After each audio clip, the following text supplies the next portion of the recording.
Buenas tardes a todo el mundo.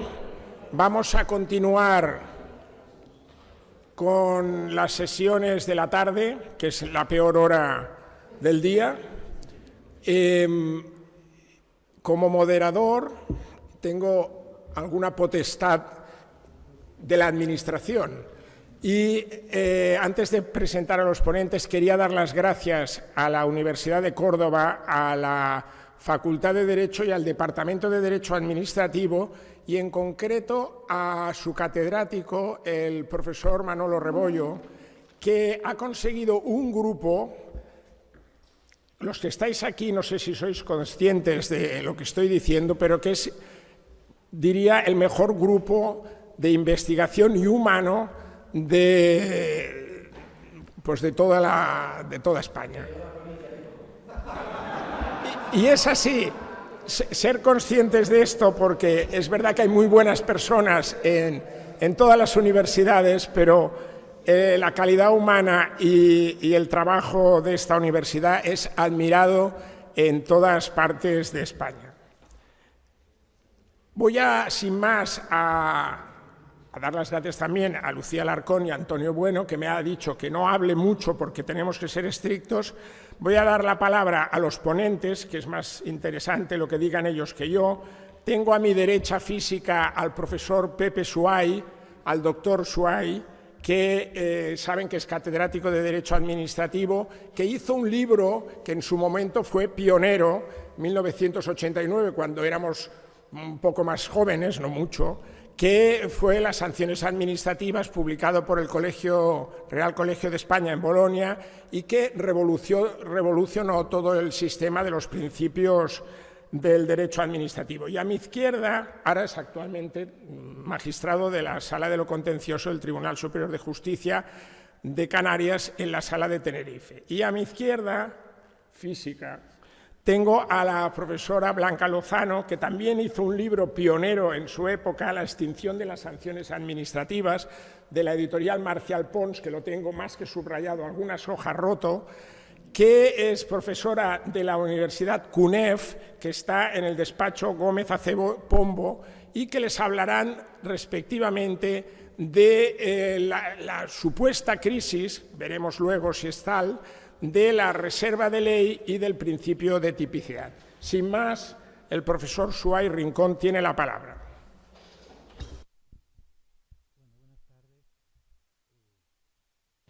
Estoy muy agradecido a las personas que me han invitado para estar aquí hoy con ustedes. Recibí con mucho gusto la invitación.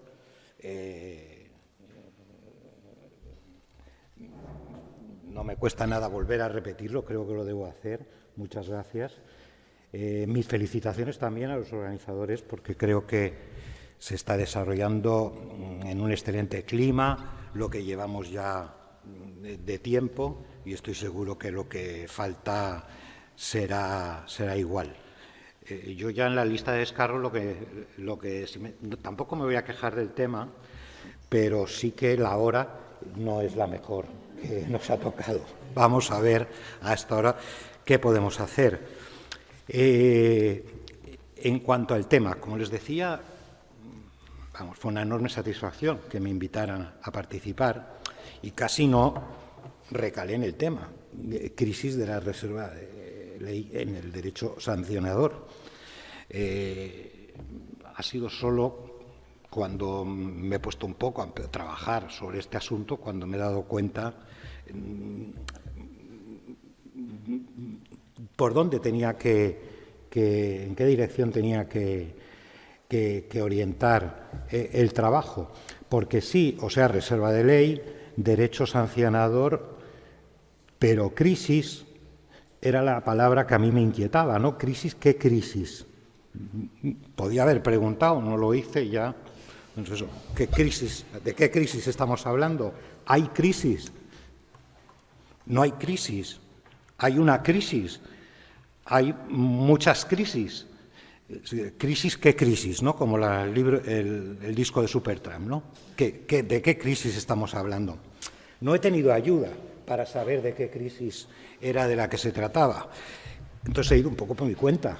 para ver dónde podía yo encontrar alguna crisis en la reserva de ley en el derecho sancionador, si es que trataba de encontrarla. No lo sé a ciencia cierta si la hay o no. Yo lo que voy a poder tratar de intentar es darles datos, en fin, como si se puede encontrar alguna o no y hasta qué punto. Crisis es una palabra polisémica. Entonces, ¿por dónde ir? Pues lo primero de crisis, parece que crisis es crisis como quiebra, ¿no?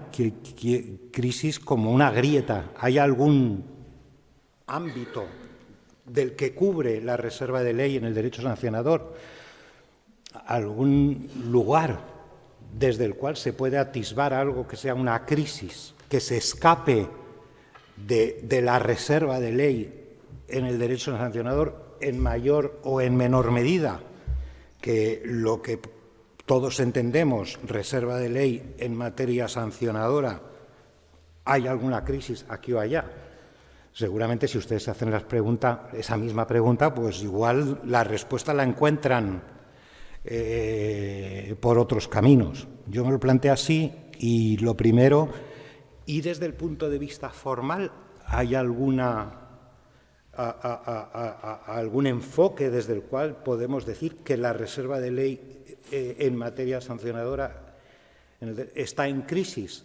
Desde el punto de vista formal, dijeron, hubo un tiempo cuando la Constitución se aprobó, fíjense cuando me remonto, que de alguna manera, pues la reserva de ley en materia sancionadora no se aplicaba antes de la Constitución.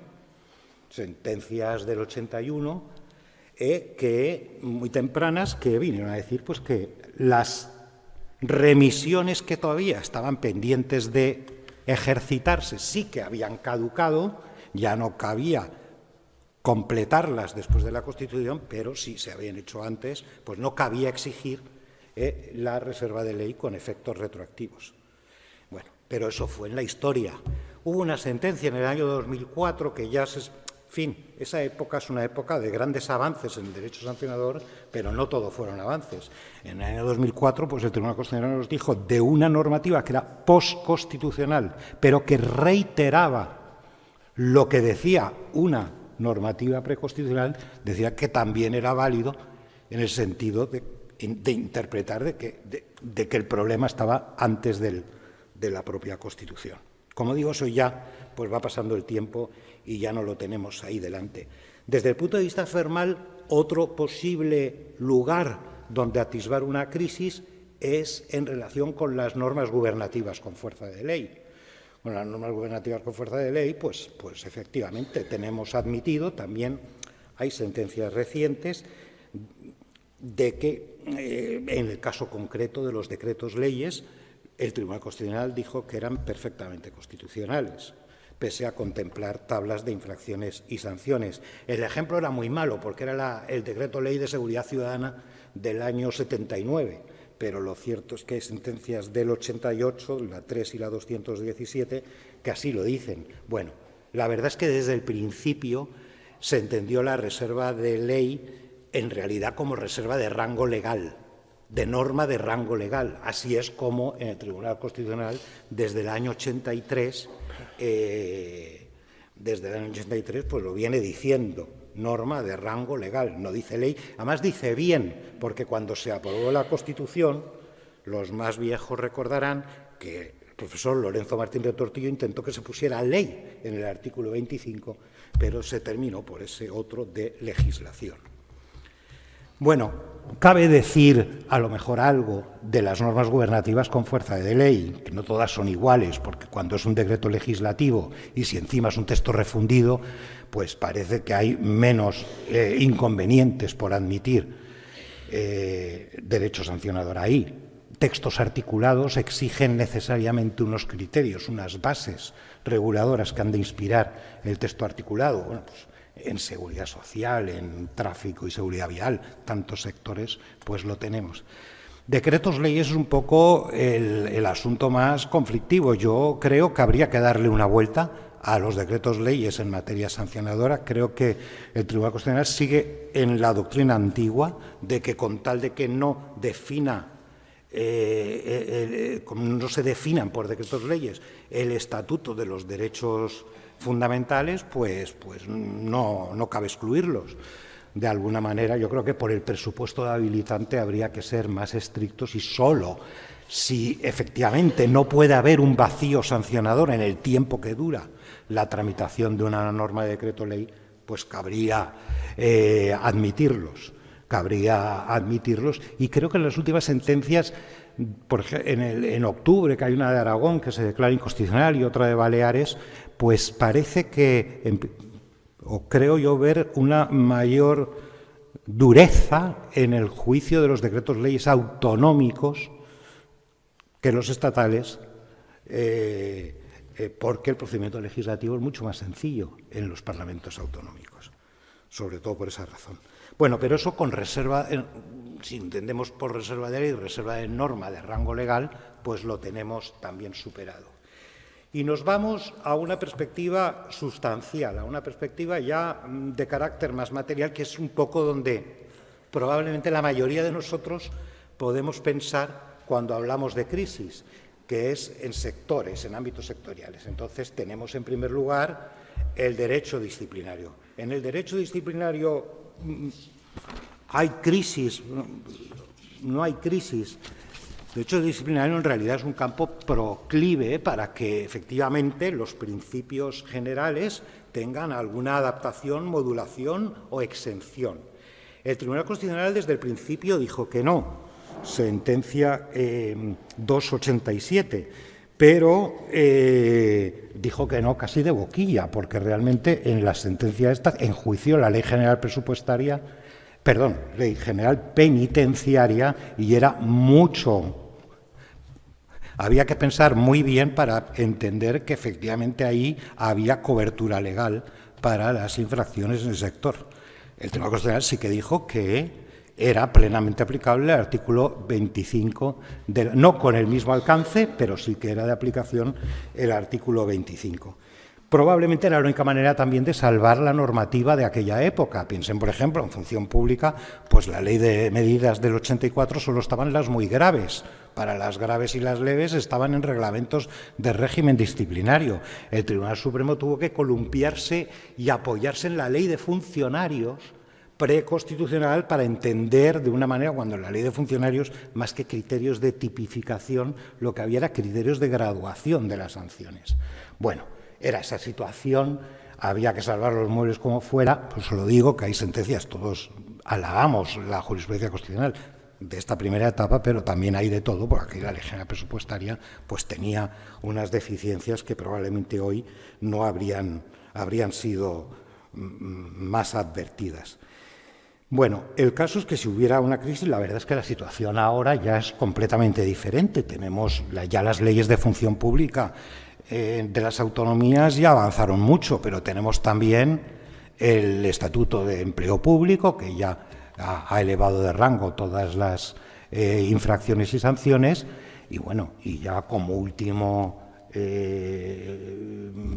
signo de este cambio, pues tenemos la Ley 40/2015, que dando un giro de 180 pasa a decir lo contrario de lo que decía la Ley 3092, que la Ley 3092 no se aplicaba al derecho disciplinario y ahora, artículo 25.3, se aplica al derecho disciplinario, con un cambio importante y que está en la mano del legislador, pero que probablemente, a menos que entendamos que la Ley 30/92 era inconstitucional, hemos de concluir que la Ley 40 va más allá del mínimo constitucional, porque va más allá de lo que establecía la Ley 30/92.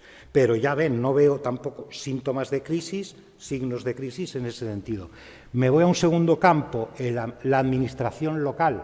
La administración local, un campo también bien conocido, ya saben, las primeras sentencias se aplicaba rígidamente el principio de legalidad para las ordenanzas locales. Bueno, es que los textos que había, claro, el texto refundido de la Ley de Bases del Régimen Local, pues es que lo único que establecían eran límites máximos para sanciones. Luego vino el Real Decreto del año 93, desarrollo de la Ley 30, que le reconoció una amplísima capacidad a las ordenanzas locales para configurar infracciones. Enterría hizo un artículo muy crítico con ese reglamento y en particular con esta previsión, que estaba en el artículo 2.2, y bueno, durante algún tiempo se mantuvo, pero después sí que pues esas tesis de Luciano Parejo, de Antonio Envid, Joan Manuel, también hiciste alguna cosa en aquella época, ya ni te acordarás, pero sí, también pero un poco, bueno, pero ya con, en fin, de alguna manera se empezó a ver desde otra perspectiva y le llegó la sentencia esta del 2001, ¿no? La sentencia, no tengo aquí, bueno, la 132/2001, que vino a tirar por un camino de en medio, que es el que después acogió la Ley de Bases de Régimen Local en el artículo 57. Bueno, pues, o sea, se aplica la reserva de ley, comporta unas exigencias para las ordenanzas locales, el núcleo de la prohibición tiene que estar en el texto legal, pero no pueden completar la configuración de tipos y sanciones vía ordenanzas. En el año 2004 hay una sentencia de las pocas polémicas en materia de ruido, la 1604, porque el tribunal se partió por la mitad, era una sala 3-3, salió por el voto dirimente de Jiménez de Parga, que era el presidente de la sala, favorable a entender en una ordenanza de ruido que había cobertura legal en la Ley de Protección Atmosférica, que tres magistrados, o sea, Javier Delgado, María Emilia Casas, y no recuerdo ahora quién fue el tercero, pues se opusieron a ese planteamiento. Pero, en fin, hemos llegado a una solución pues más o menos mediana, donde quizá el campo esté, el tercer y último sector así desde el punto de vista material, la cosa más en discusión está, y ustedes tienen un compañero aquí en Córdoba, Marrero Portugués, que se ocupa de ello, y hay otros compañeros aquí como Aina Salom antes, sobre la administración corporativa. La administración corporativa pues fue extraordinariamente generoso el Tribunal Constitucional en el año 89 con esta famosa sentencia del arquitecto y de las relaciones especiales de sujeción. Lo más sorprendente es que no lo hizo sin rubor de ningún tipo, porque es que el Tribunal Constitucional reconoció que se trataba de una remisión carente de todo contenido material, vacío, carente de todo contenido material propio, o sea, lo dice exactamente, y pese a eso, pues encuentra suficiente anclaje en las leyes de colegios profesionales. También ha cambiado bueno, con las leyes de colegios autonómicas ha cambiado algo, las hay un poco de todos los tipos, las hay que siguen el modelo estatal, que prácticamente lo único que reconoce la potestad sancionadora a los colegios profesionales y remite a los estatutos las infracciones. Hay otras en Cataluña que son más exhaustivas, pero en fin, recientemente el Supremo, a propósito del Estatuto de la Abogacía, ha venido a recordarnos lo que dijo en el año 89 el Tribunal Constitucional y en el año 90. De alguna manera, en estos dos ámbitos, yo no sé también hasta qué punto se puede hablar de crisis, porque es verdad que las definiciones legales son muy incompletas y remiten a ordenanzas o a estatutos colegiales. Pero también, si nos preguntamos, ¿pero para qué sirve una reserva de ley? La reserva de ley tampoco es una creación puramente artificial, una técnica, en fin, que tiene su explicación en razones solo artificiales, sino que responde a unos valores de fondo. ¿Y cuáles son esos valores? Mire usted, a la libertad solo por ley. O sea, usted puede introducir restricciones a la libertad, pero solo por ley. ¿Y por qué por ley? También hay que preguntarse, y no es reglamento. ¿Por qué por ley? Porque en la ley nuestros representantes dan su consentimiento. Es el origen de la reserva de ley. Es decir, nuestros representantes no es que nos recorten la libertad, sino que nosotros mismos, por vía de nuestros representantes, nos la recortamos a nosotros mismos. Ese es el origen de la reserva de ley, ¿no? su primera razón de fondo. Bueno, pues de alguna manera, en las corporaciones locales, en los estatutos colegiales, sí la norma emana del Pleno o de la Asamblea y son órganos representativos, pues de alguna manera eso pierde su específica razón de ser, la reserva de ley, o de alguna manera se cumple de esa manera que, en cambio, en el campo de la administración estatal, de la administración autonómica, no sucede igual, ¿no? Son los propios vecinos los que se autorregulan y introducen en sus normas sus propias represiones, las propias represiones que libremente a través de sus representantes aceptan. Y en los colegios, pues 3/4 partes de lo mismo. En fin, esto depende de cómo lo vean. Yo, como les digo, no quiero decir si hay crisis o no hay crisis. Yo les pongo estos datos, pues efectivamente, fríamente vistos los datos, pueden ser signos de crisis, de debilitamiento y tal, pero bueno, hay que conjugar también todas las perspectivas. Y más allá de ello hay más crisis, porque si hasta aquí, de una manera u otra, si las hay, podemos explicar por qué existen. Más allá de eso, hay otra manera de entender la palabra crisis. Crisis como declive, crisis no como quiebra de que en algún escapa de la regla general, sino crisis como decadencia. Cabe entender que con el tiempo algún signo de declive, de decadencia en las exigencias que resultan de la reserva de materia sancionadora. Bueno, pues lo mismo, yo tampoco puedo decirles que no. En materia, primero hay que saber qué es una reserva de ley, qué es una tipicidad, que eso con Blanca podemos a veces tener problemas, o en general, yo creo que, por ejemplo, Manolo Rebollo con Tomás Cano lo explicaron muy bien en el sentido. Cuando un tipo es incompleto de la ley, cuando un tipo está indefinido en la ley y remite a la propia administración, al órgano que ha de aplicar la ley, entonces es un problema de tipicidad, Y cuando lo que remite también a la administración, por eso a veces no es tan fácil distinguir, y de hecho en la jurisprudencia a veces se confunden, cuando remite al reglamento, pues entonces es un problema, pero es indefinido, es un problema de reserva de ley. Bueno, pues en el caso del reglamento, yo solo he visto un caso en la jurisprudencia constitucional de ausencia en que un decreto, una sentencia de Javier Delgado, que otorga un amparo por un real decreto porque considera que no tiene ninguna cobertura legal. Entonces se otorga el amparo. Pero los problemas se plantean con las cláusulas de remisión a otras normas, a otros reglamentos. Y yo ahí, haciendo un repaso rápido, incompleto, pues he visto desde unas primeras sentencias en los años 90, seguridad ciudadana, en transporte, después en los años 2000, monopolio de tabacos, industria, deporte, comercio minorista, primera decena, segunda decena, ya hay menos, o por lo menos yo he encontrado menos, transporte, sentencia 1313, espectáculos públicos en Madrid, 160-19, que más o menos son sentencias favorables o que se estima la cuestión de inconstitucionalidad o se otorga el amparo, ¿vale?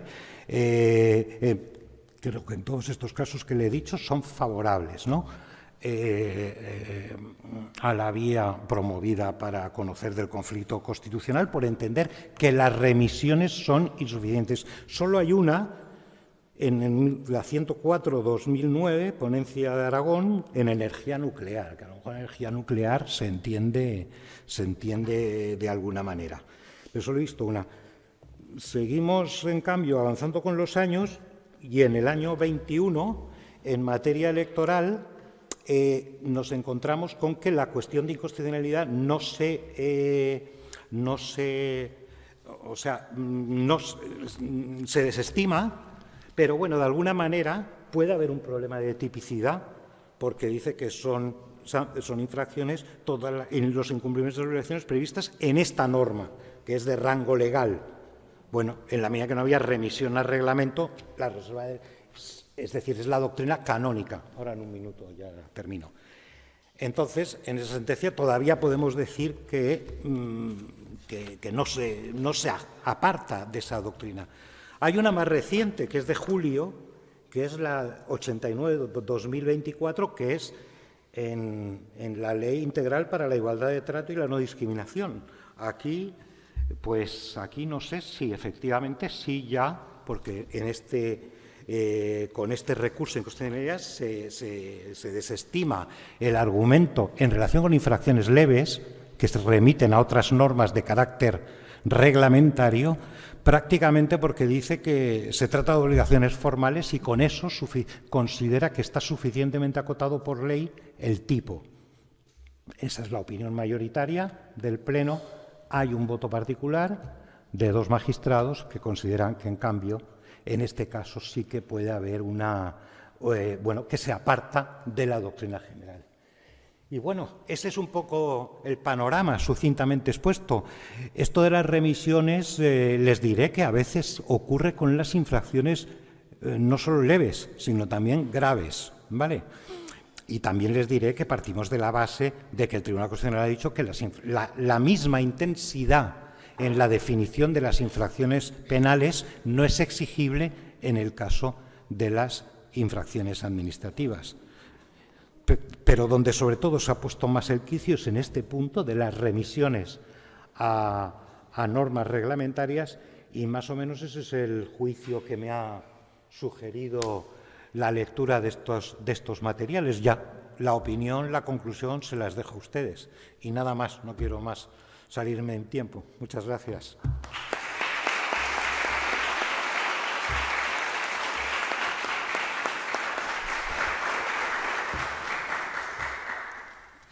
Gracias, profesor Suárez. Tiene la palabra la doctora Blanca Lozano. Buenas tardes a todos.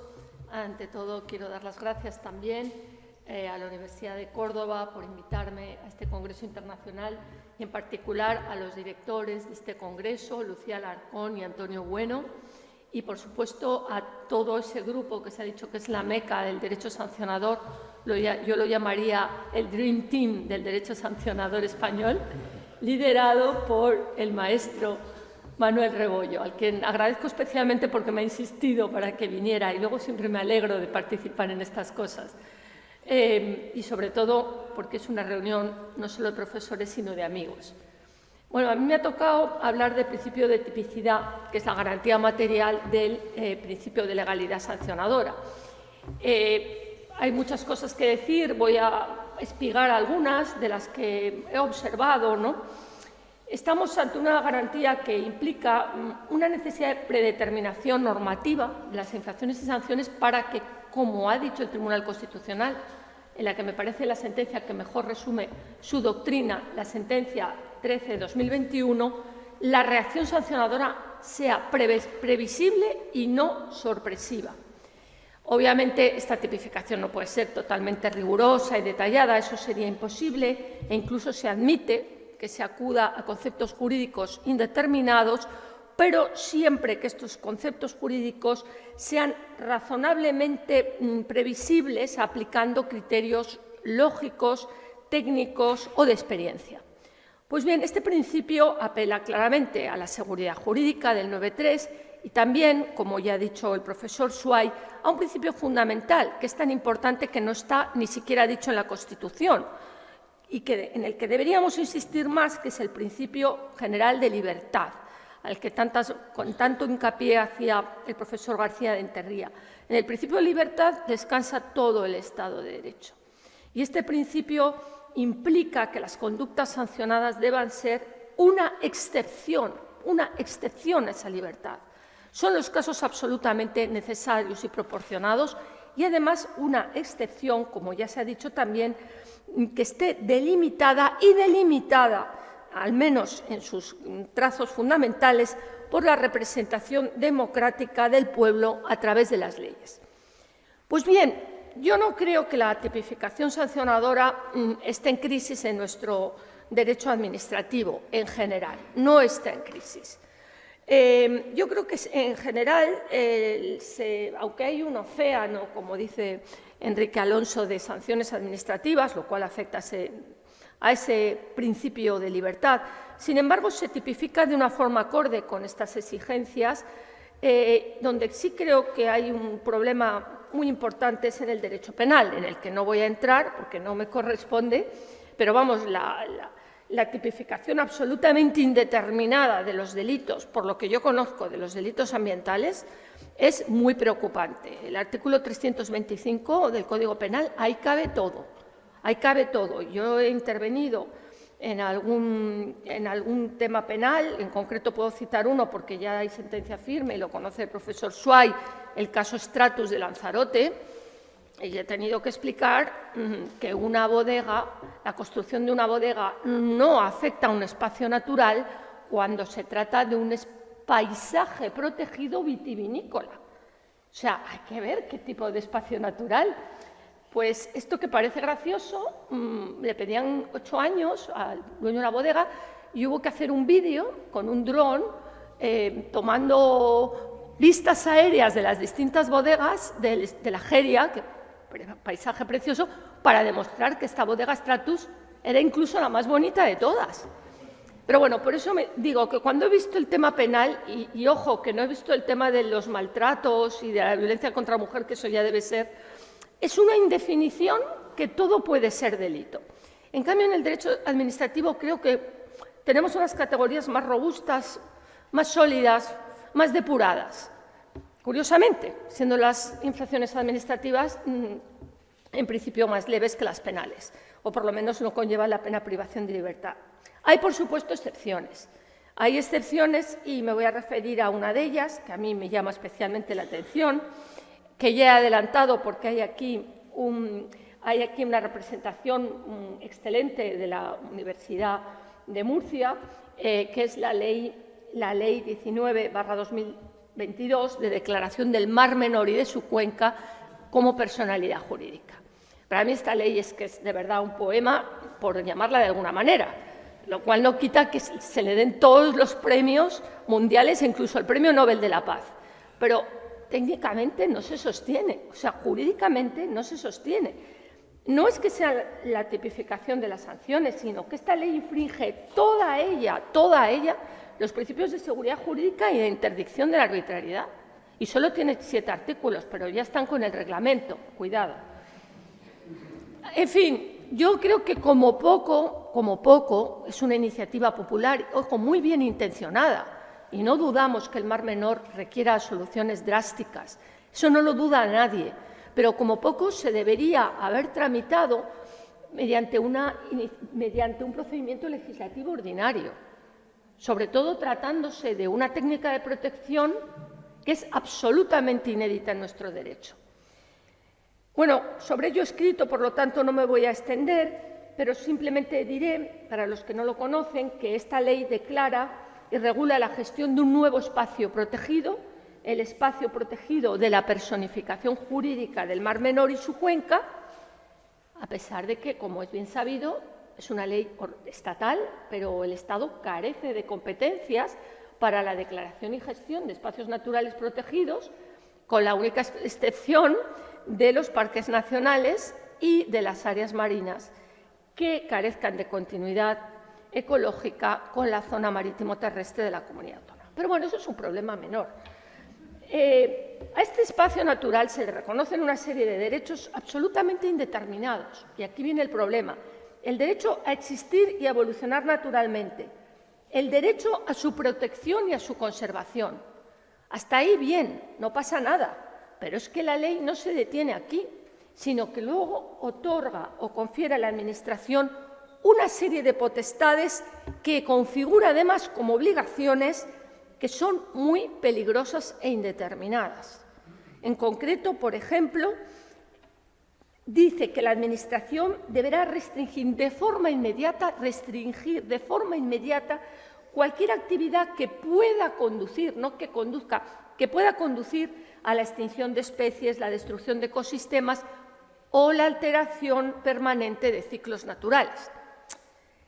El problema está en que ya existían leyes previas que regulaban las actividades que se desarrollan en la cuenca del Mar Menor, en particular una ley, la Ley de la Comunidad Autónoma de Murcia 3/2020 de recuperación y protección del Mar Menor.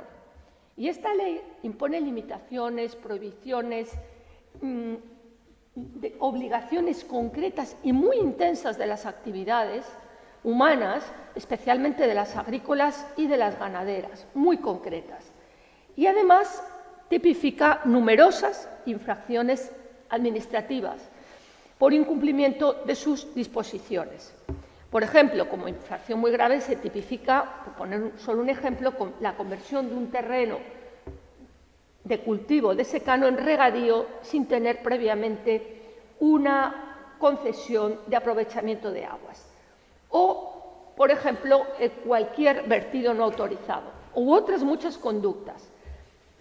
En cambio, bien, tenemos ahí una tipificación correcta de una serie de infracciones, de algunas obligaciones y prohibiciones que establece la ley. Pero entonces nos encontramos con la Ley del Mar Menor, que impacta con su mejor voluntad en todo un ordenamiento jurídico preexistente e impacta sin el menor cuidado, como demuestra que carece de una disposición derogatoria concreta.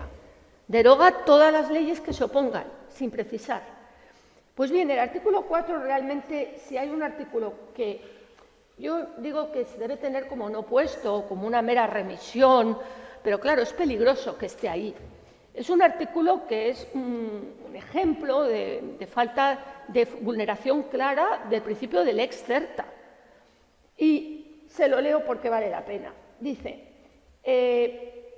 cualquier conducta que vulnere los derechos reconocidos por esta ley por cualquier autoridad o persona jurídica, pública o privada, generará responsabilidad penal, civil, ambiental y administrativa y será perseguida y sancionada de conformidad con las normas penales, civiles, ambientales y administrativas en sus jurisdicciones correspondientes.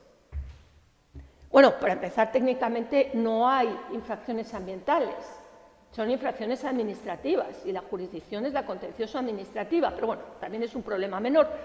Pero este precepto, que es una remisión genérica, es un brindis al sol, sea lo que fuere, yo creo que es inconstitucional, porque claramente el Tribunal Constitucional ha dicho que el principio de tipicidad, integrado en el de legalidad, proscribe formulaciones tan abiertas por su amplitud, vaguedad e indefinición que la efectividad dependa de una decisión prácticamente libre y arbitraria del intérprete y juzgador.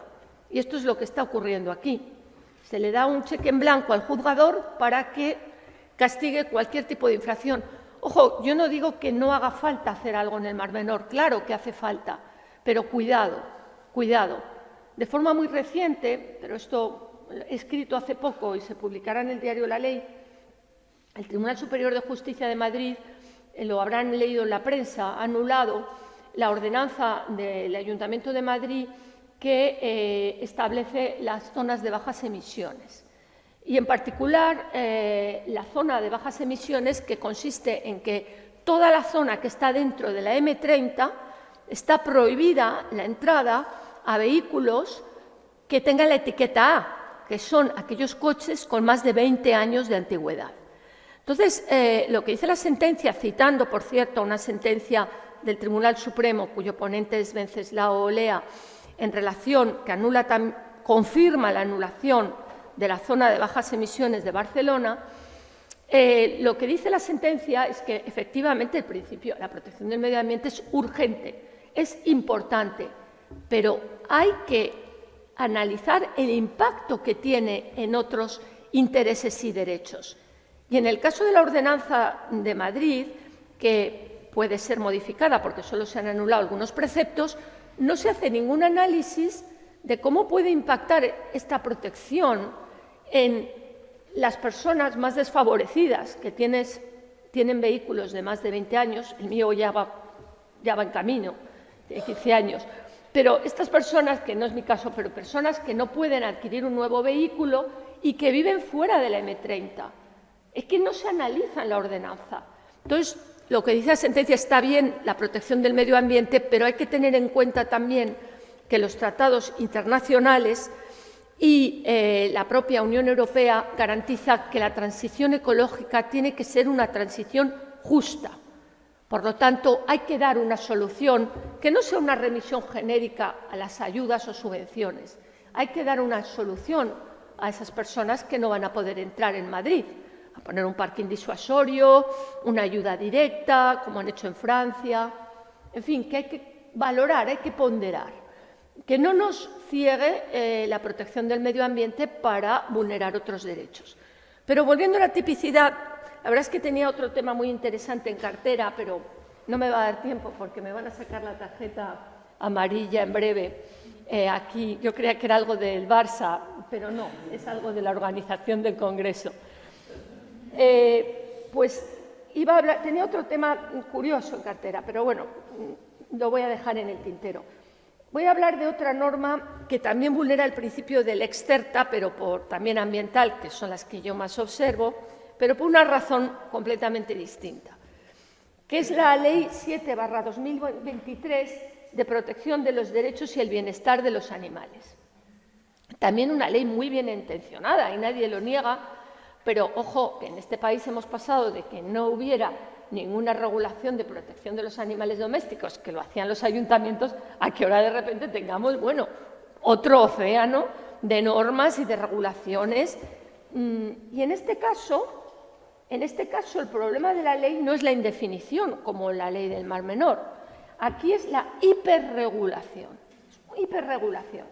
En este sentido, lo habrán leído porque ha saltado a la prensa, está el tema de obligaciones que, vamos, que son curiosas como poco, como de hacer un curso para poder tener cualquier especie de animal de compañía o tener un seguro obligatorio de cobertura de riesgos para tener cualquier perro, aunque no sea una especie peligrosa.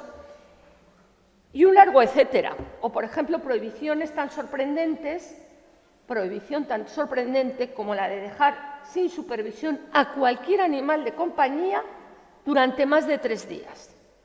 O bien, si se trata de un perro, este plazo no podrá ser superior a 24 horas consecutivas.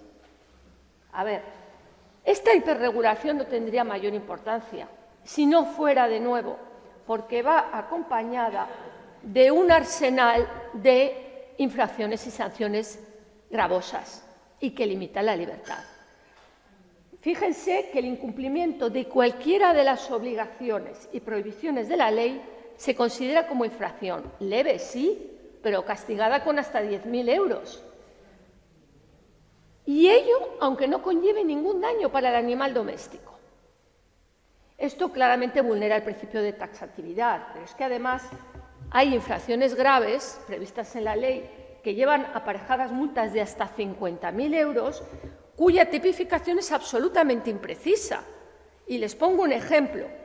Incumplir la obligación de mantener de forma permanente, o sea, la prohibición de mantener de forma permanente perros o gatos en terrazas, balcones, trasteros, sótanos, patios o similares. O sea, ¿similares?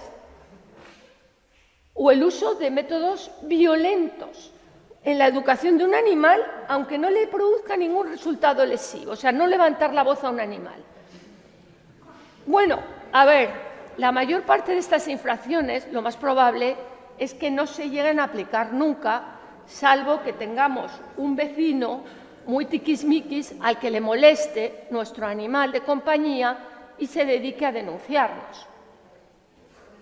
Pero solo el hecho de que se prevean todo este sinnúmero de infracciones administrativas, a mi juicio, cercena el principio general de libertad, que exige, como decía, que las conductas sancionables sean la excepción y no la norma. Bien, con ello creo que cumplo sobradamente. Tenía otro tema muy interesante, pero ya no me da tiempo. Para el próximo congreso lo dejo. Gracias a todos.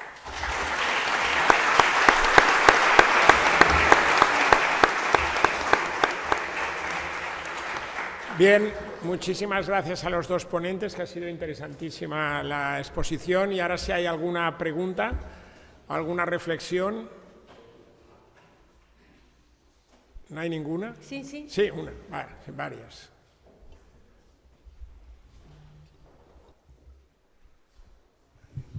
Gracias, Inmaculada. No, tú no, gracias. Nada, yo tenía bueno, Diego Rodríguez de la Universidad de Oviedo, tenía una pregunta para la profesora Blanca Lozano. Lo primero, por supuesto, agradecerles a ambos, tanto al profesor Suárez como a la profesora Lozano, sus intervenciones. La verdad es que lo hemos comentado en la comida, entonces, bueno, me invitó, me animó a hacer la pregunta y digo, bueno, pues la voy a hacer, ¿no?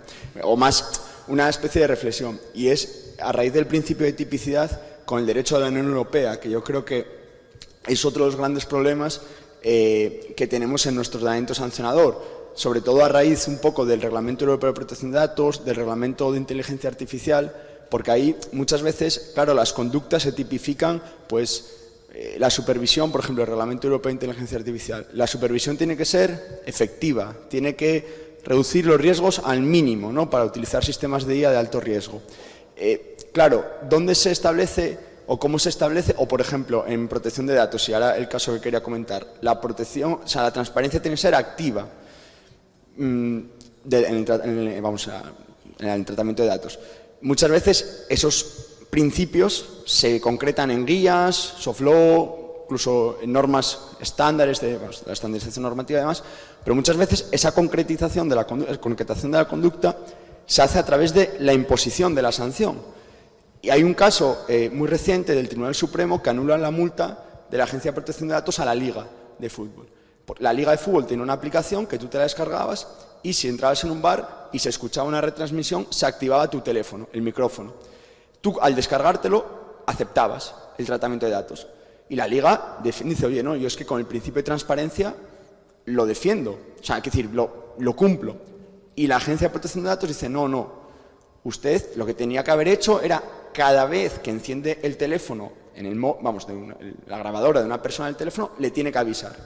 Entonces el Tribunal Supremo dice, bueno, efectivamente, el principio de transparencia activa exige que usted, Liga de Fútbol Profesional, avisase en cada ocasión, no cuando se descargase la aplicación. Pero dice la Agencia de Protección de Datos que esa sanción incumple el principio de tipicidad porque, claro, el principio de transparencia activa es tan amplio que le tendría que haber advertido previamente e indicarle claramente cuáles son sus obligaciones individuales y luego, si las incumple, sancionar. Con esto quería decir eso, que yo creo que el derecho de la Unión Europea, sobre todo esta regulación tan principalista, creo que también puede ser una fuente de problemas desde el punto de vista del principio de tipicidad, y esta sentencia del Tribunal Supremo, creo que esa frase, ¿no?, de mi maestro, el profesor Alejandro Huergo, en España se administra sancionando, pues va, yo creo, a traer un poco de cola, porque lo que le está diciendo precisamente es, antes de sancionar, lance una advertencia, que no suele ser lo habitual, ¿no? Entonces, nada, quería hacer solo ese comentario que estaba ya un poco pactado, ¿no? Muchas gracias, Diego.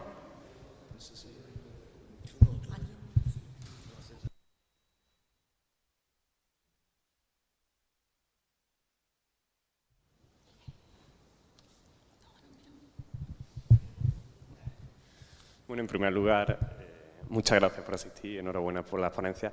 Era simplemente una pregunta para la profesora Blanca Lozano. Entre tanta norma peculiar, ley peculiar, creo que al final me he terminado perdiendo.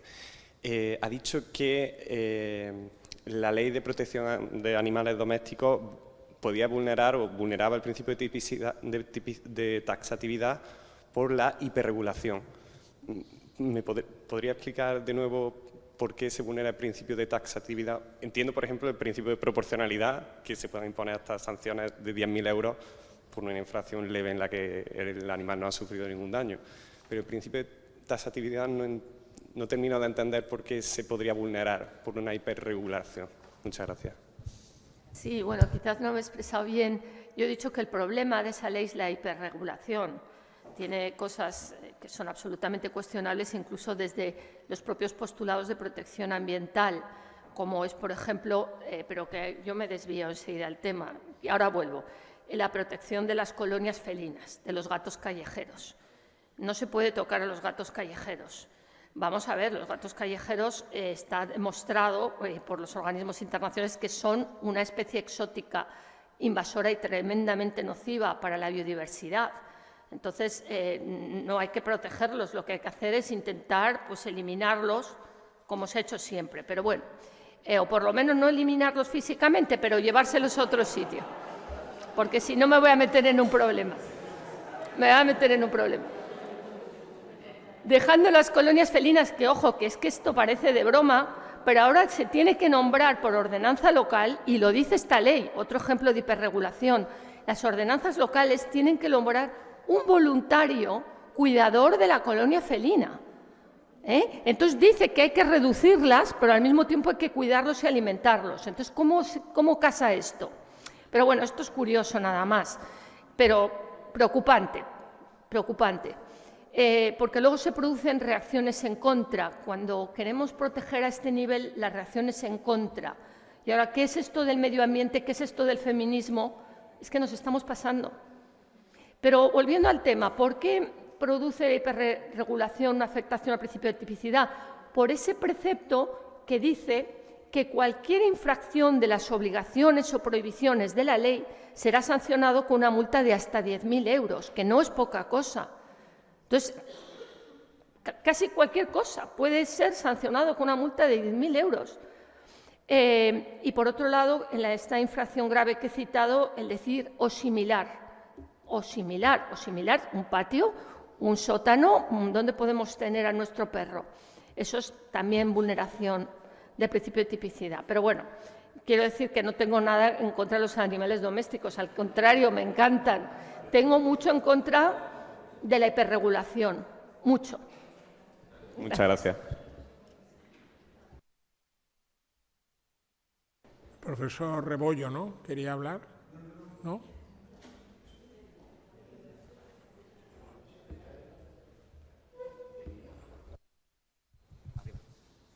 Sí, tenía allí alguien detrás la palabra que como yo no veo... Eso. ¿Quién? No, por favor, Jorge, nuevamente te lo doy, como esta mañana. La costumbre de pasar. No, brevísimamente, porque lo que acaba de decir la profesora Blanca Lozano lo suscribo todo. Pero es que no es solo eso, porque hago una apreciación y luego hago el comentario. Es que esta ley de protección de animales hay animales privilegiados, otros animales y aquellos a los que no se les aplica. Los privilegiados son los gatos y los perros, en los que a lo mejor podríamos estar de acuerdo, pero alguien dijo que también los hurones. Claro, entonces ahí ya empieza a entenderse que aquí hay un elemento que va más allá de la regulación y la protección, y lo dejo ahí. Tampoco quiero molestar a nadie. La apreciación que quiero hacer es la siguiente. Probablemente vale para los dos, al profesor Suárez y profesora Blanca Lozano, a los que felicito. El profesor Suárez ha citado la sentencia sobre la ley de igualdad de trato y tiene algo que ver con esta cuestión, y es la siguiente. Estamos acostumbrándonos a un serial de leyes que tienen un contenido ideológico muy fuerte. Y de nuevo, aquí no me quiero meter con nadie, no quiero herir susceptibilidades, ni mucho menos. Pero es verdad que hay una serie de leyes que definen con neologismos, que luego tienen un traslado a la tipificación de las sanciones. Pongo un ejemplo. Infracciones por discriminación indirecta. La discriminación indirecta es aquella en la que una persona comete una discriminación sin darse cuenta de que está discriminando. Entonces, claro,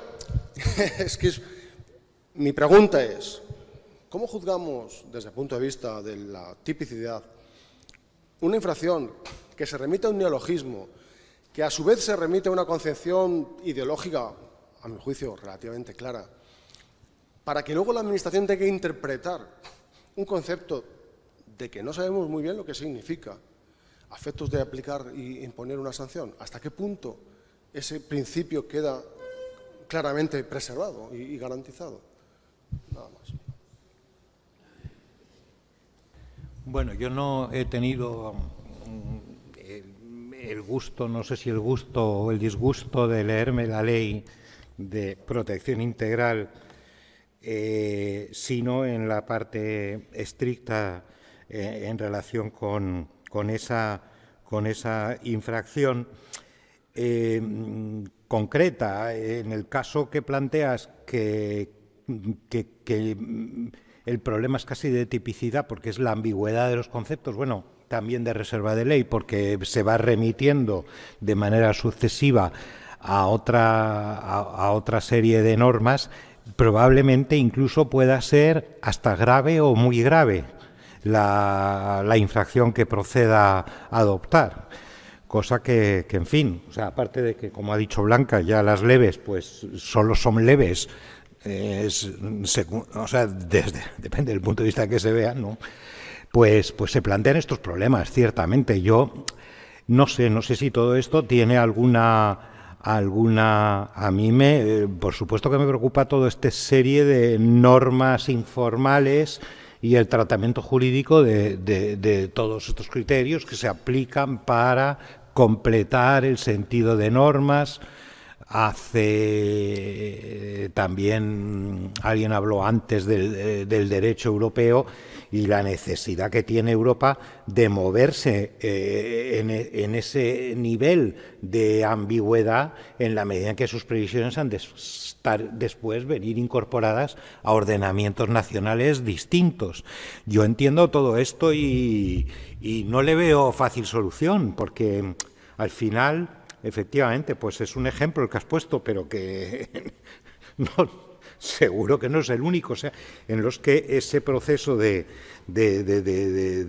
remisión, de juego de remisiones o de tipos ambiguos, pues ¿qué sabemos? Pues sabemos pocos. Yo no sé si por eso la vía de lo que han hablado esta mañana y el debate que ya conocemos a propósito del concepto no es infecundo, o sea, no deja de tener consecuencias abrir mucho la mano ahí, o sea, o ser muy generoso en la interpretación de eso. Probablemente eso de suyo lleve también una relajación, una dificultad mayor para tener que aplicar un estatuto jurídico preciso y tan definido como era el penal, supuestamente, y que después pasó al administrativo sancionador. Y como consecuencia de eso, los que parecen ahora los malos, que son los que defienden que la sanción administrativa es un acto administrativo más, o cosas por el estilo, pues a lo mejor no son tan malos. Y al final son los buenos, porque a lo mejor no nos sirve de mucho ir perfilando, cosa a la que yo me he apuntado, por cierto, pero que también tiene esa gravedad. Pues ¿qué podemos decir? Que los conceptos jurídico indeterminados están admitidos, que son admitidos, y jugar pues con las categorías con las que estamos habituados. Particularmente importante, pues esa especie de guías o de protocolos con una formalización que sea la que sea, pues al final pueden traer esos problemas. No tengo solución, sino simplemente dar cuenta de que ni mucho menos, por desgracia, es una anécdota lo que has contado, sino que probablemente haya muchos y que lo que tenemos frente a eso son el juego de las categorías conocidas. Pero sí que, hombre, un poco el cuidado en considerar que todo es sanción, porque al final lo que vamos a decir es que la reserva de ley se cumple de cualquier manera, la tipicidad también, la culpabilidad o el principio de responsabilidad personal también, ¿no? O sea, que no dejan de estar relacionado el hemisferio norte con el hemisferio sur. Muy bien. ¿Más preguntas? Sí, una. Solo una sugerencia. La profesora, bueno, primero enhorabuena a los dos, aunque no sé si hay crisis o no hay crisis, pero yo quería poner el foco en una parte de lo que podemos llamar principio de tipicidad, aunque no sea exactamente tal, que es el de la taxatividad de la sanción.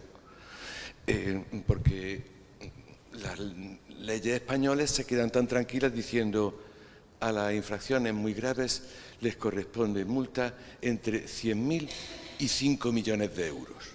Bueno, también el derecho penal da una horquilla, pero en fin, sino agravante, atenuante y tal. la ley del ruido, por poner una que conoce especialmente bien la profesora Blanca Lozano, porque hizo un comentario de esa ley, bueno, dirigió un comentario de esa ley, dice algo así como: a la infracción es muy grave, y para la grave dice algo parecido, se le pondrán una o varias de las siguientes sanciones. Y empieza: multa de tanto a tanto, con una diferencia tremenda, suspensión de la actividad por 5 años, cierre de la fábrica completa, una o varias, y además con unas horquillas tremendas. Sumo a eso, no sé si se puede decir, es muy difícil saber si la Administración tiene ahí discrecionalidad o hay otra para poner, o un margen o tal, pero si hubiese algo parecido a la discrecionalidad, a su vez, la Ley de la Jurisdicción Contenciosa Administrativa dice que los jueces no pueden sustituir a la Administración en lo que hay discrecional. Los jueces hacen muy bien y pasan de todo. Dicen, donde la Administración ha dicho 1 millón de euros, yo digo 500.000. Y, por cierto, lo hacen con una motivación igual de pobre que la Administración, simplemente les parece y tal. Todo eso, como mínimo, yo no sé si es contrario y tal, pero una notable inseguridad sí que produce, ¿no? Nada más. Bueno, no puedo más que estar de acuerdo con el profesor Manuel Rebollo. Sí, la panoplia de infracciones que se prevén y la falta de... Hay que cumplir eso, porque ahora lo exige la Ley 40 de 2015, que sean leves, graves y muy graves, que se había suprimido, se reintrodujo en el 2015, pero aparte de eso pueden ser unos márgenes desde 5.000 a 500.000 y hay una libertad absoluta para aplicar las circunstancias agravantes y atenuantes, siempre con el control de los tribunales, por no hablar de los organismos reguladores, de la CNMC o de la CNMV, que cuando, claro, yo también entiendo que cuando hay que poner una sanción a una empresa de telecomunicaciones muy potente, pues a veces tiene que ser proporcional, como de hecho es en defensa de la competencia, un tanto por ciento de los beneficios obtenidos en el ejercicio anterior, con lo cual tienen cuantías indeterminadas. Eso lo advertía ya Ramón Parada, que hay muchas sanciones que tienen cuantías indeterminadas. O cuando se dice que esta sanción se podrá elevar de tal manera que se consiga detraer los beneficios derivados del ilícito. ¿Cómo se determinan los beneficios derivados del ilícito?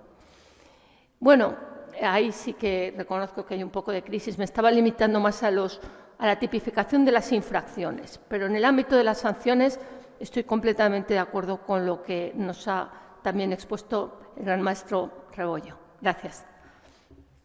De todas maneras, yo me costaría admitir que hay discrecionalidad ahí. O sea, lo que hay son unos conceptos, o sea, es decir, y luego, por tanto, no rige la prohibición de sustituir, porque yo no creo que haya discrecionalidad, yo creo que puede haber una enorme indeterminación y hay un principio probatorio y probablemente, como dice Manolo, que la motivación que ofrece el juez para sustituir el criterio que ha sido la Administración, pues distará mucho de ser hasta parangonable al que ha manejado antes la Administración. Eso sí, pero los conceptos también tienen su significado y yo aquí rechazaría hablar de discrecionalidad. Yo creo que esto es aplicación del derecho, de normas, no es indiferente una de la otra y por tanto, otra cosa es que haya un problema de margen de apreciación insuperable y otra cosa es que haya en Terría, Sainz Moreno, una deferencia a la Administración, a lo que haga o deje de haberla porque no esté bien construido. Y que la construcción alternativa que se nos ofrece nos deja peor de lo que estábamos con la motivación primera. Pero yo no hablaría de discrecionalidad.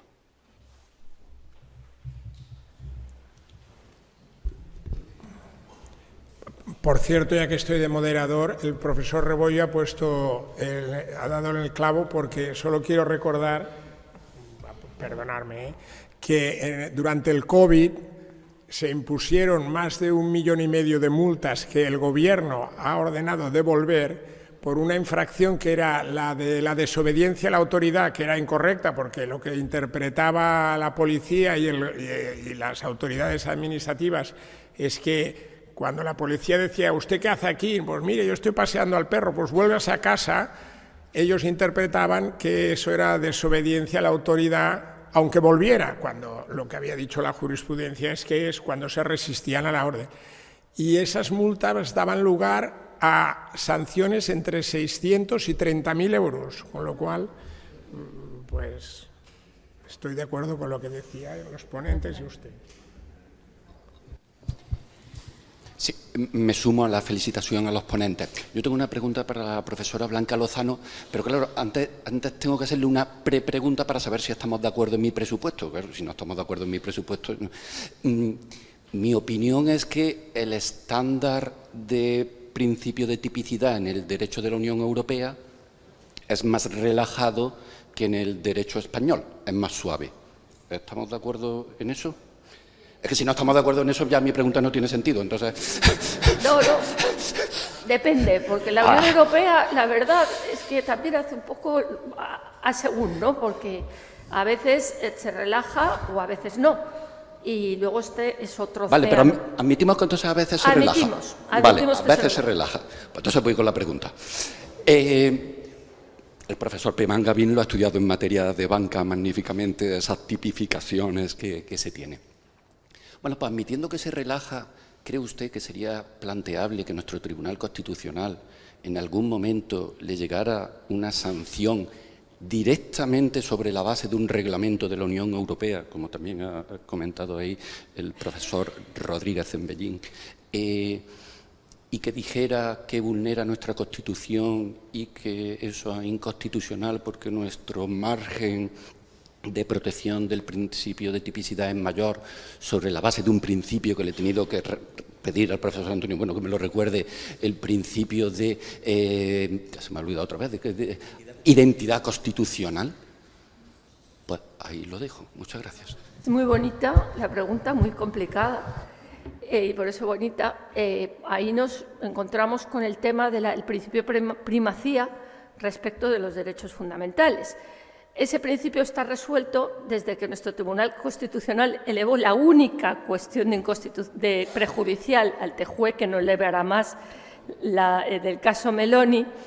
Y ahí claramente el Tribunal de Justicia dijo que cuando se aplica derecho de la Unión Europea, entendiendo derecho de la Unión Europea en sentido amplio, no solo el reglamento, sino también la directiva y su norma de transposición, ahí el estándar es la Carta de Derechos Fundamentales de la Unión Europea, tal y como la ha interpretado el Tribunal de Justicia. Entonces, no cabría invocar, que es lo que se hizo en el caso Meloni, no cabría invocar, como se hizo, el derecho a tutela judicial, tal como lo interpreta el Constitucional, para inaplicar una norma de derecho de la Unión. Dicho esto, el derecho de la Unión Europea merecería un tratamiento aparte, incluso una ponencia o un congreso aparte, porque es que también, yo comenté hace años una sentencia también del TJUE, en que no fue España, fue otro país, se le ve una cuestión prejudicial porque la directiva que regula el régimen europeo de comercio de derechos de emisión, la directiva de 2004, prevé directamente, tipifica directamente la sanción, no suele hacerlo, pero últimamente lo hace más.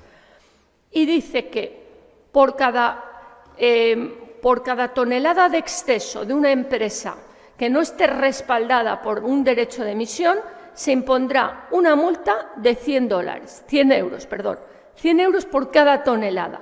Entonces, en un país, que no recuerdo ahora mismo cuál era, los tribunales entendían que esto se podía modular en atención a las circunstancias.